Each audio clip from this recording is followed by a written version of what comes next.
Kan berarti Jokowi yang kurang ajar ini ya toh. Iya. Nah, jelas-jelas Borobudur dibom, Bali dibom.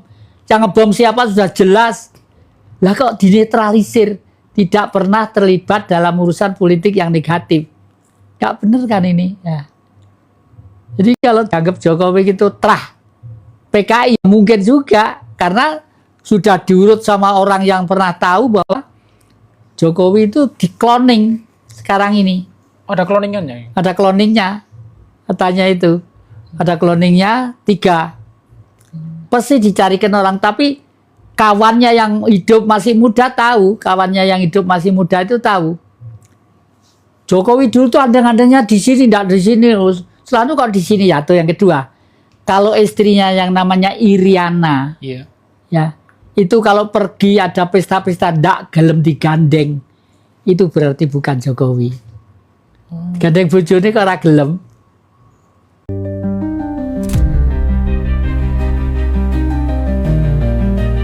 Enlightenment seorang Nabi Muhammad ini kaitannya ternyata sama kemanusiaan gitu. Nah, perjalanan cerita itu sampai di dunia dewasanya itu udah masuk pelajaran filsafat tuh, Ndra. Spektrum ateis itu beda dari mulai ateis yang paling santai sampai ateis yang paling radikal juga Iya, ada. ada.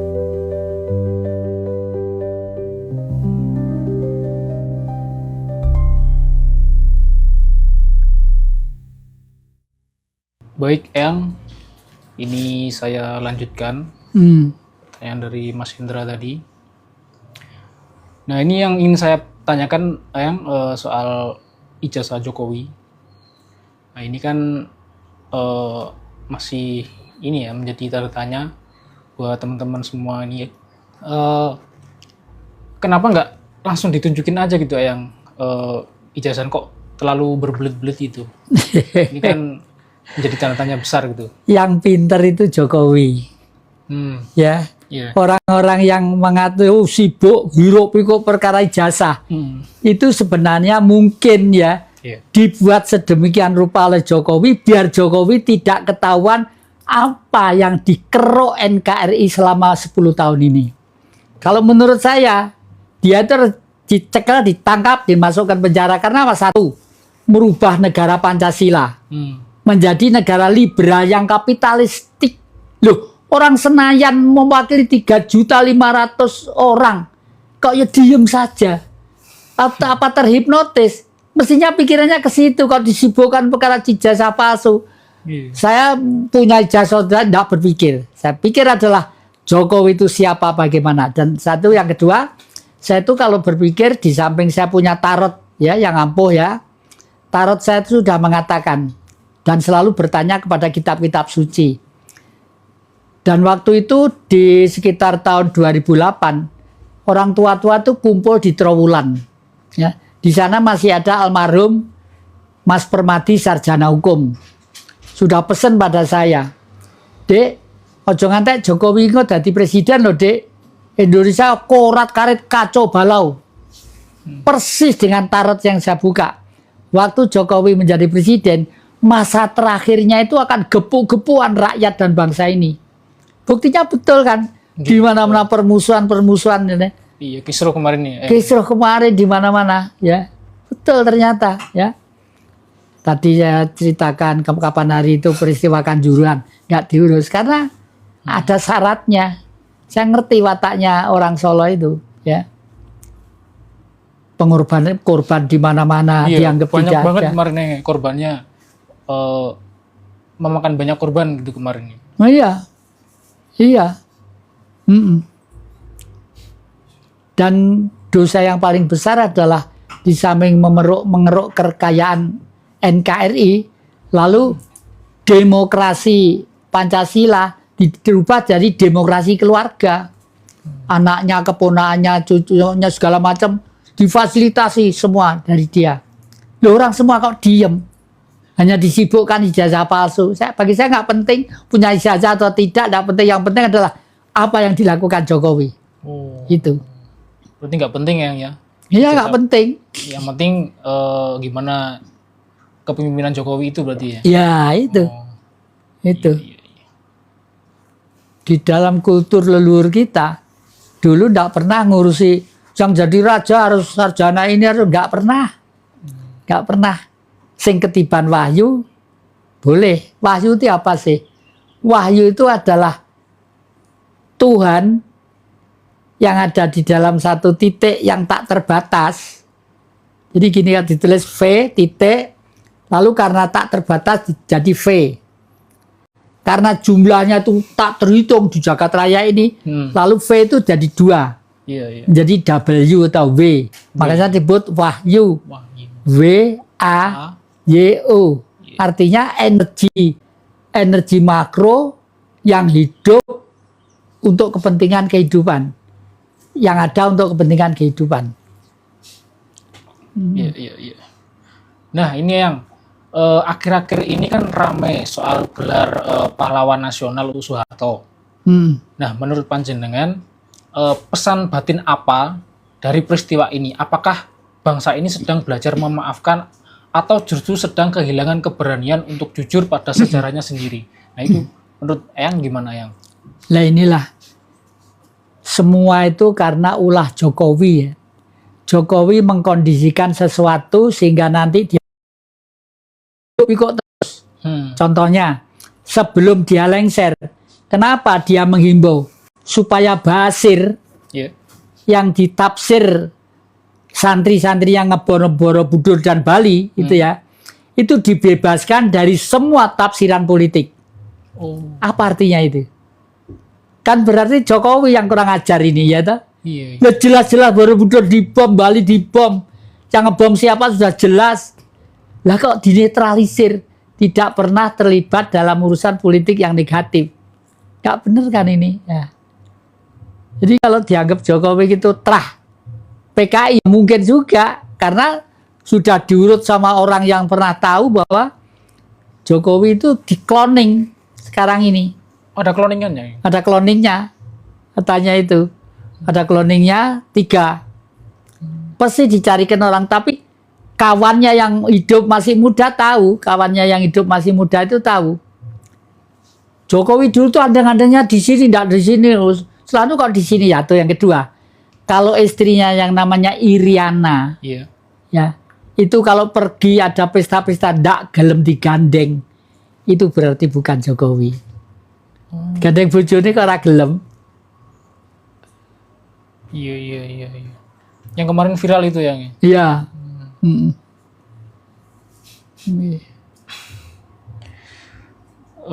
Ini soal aturan baru yang kewenangan polisi soal KUHP baru yang viral ini. Apakah ini tandanya negara sedang terlalu takut sama rakyatnya atau rakyat yang mulai kehilangan rasa percaya pada negaranya yang? Sebenarnya rakyat itu udah jenuh. Hidup di negeri ini sudah jenuh. Udah kayak piye ya dia. Udah wes warek menderita lah. Oleh karena itu pasti tetap ada solusinya. Dulu beberapa tahun yang lalu saya nyebarkan masalah istilah Satrio Piningit. Satrio Piningit. Oh, waduh ribuan yang banyak daftar itu ribuan. Ya semua saya bombong aja ya.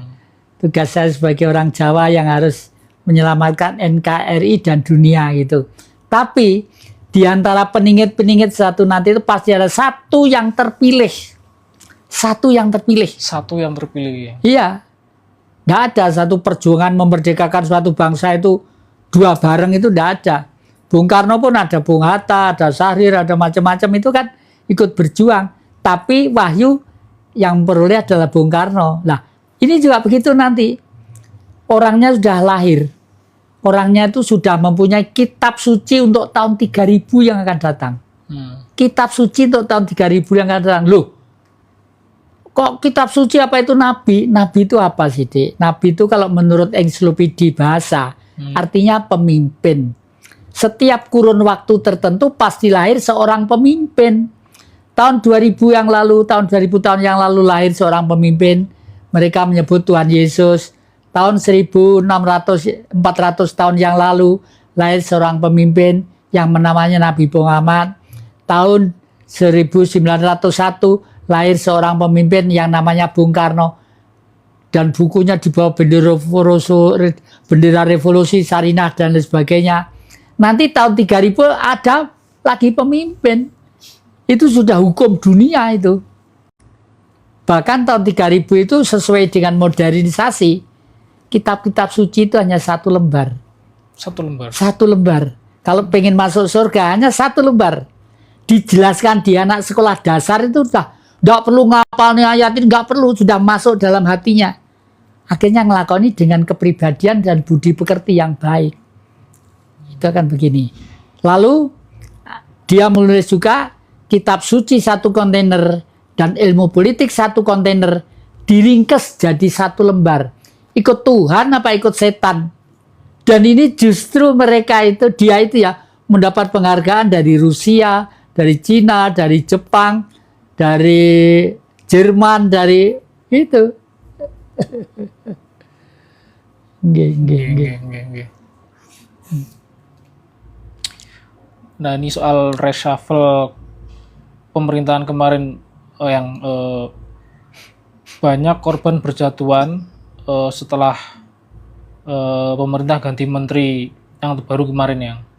Apakah pergantian orang itu cukup atau yang perlu diganti sebenarnya adalah niat batin di belakang kebijakannya ya? Yang diganti itu sistem pemerintahnya. Sistemnya ya. Ya. 80 tahun merdeka, berapa puluh kali kita coblosan untuk pemilihan umum. Politik semakin rusak, ekonomi semakin bubrah, kebudayaan semakin kacau balau. Berarti kan gagal. Loh, ini kok nggak ada yang berpikir. Di Senayan ini loh nggak ada yang berpikir. Satu-satunya rombak total. Bagaimana caranya? Ada, nanti caranya ada. Caranya gimana ya? Caranya ya udah kembali ke sila yang pertama, ketuhanan yang Maha Esa. Nggak ada Orlan, nggak ada Orban, nggak ada ini, nggak ada ini, nggak ada ini, nggak ada. Yang ada adalah titah umat manusia yang harus menjaga Nusantara ini demi dunia. Demi dunia. Nanti begitu, oleh karena itu duduk langsung itu. Dan kita harus tegas. Kalau ada orang yang melakukan macam-macam, boleh silakan. Semua keyakinan agama Islam, kayak Kristen, kayak Katolik, Buddha, Hindu, segala macam, ceramah silakan. Tapi harus lulus Pancasila dulu. Kalau tidak boleh. Macam-macam tembak baduke, teher. Kita harus tegas.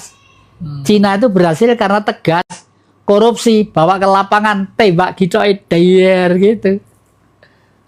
Dihukum mati yang ya di sana. Iya.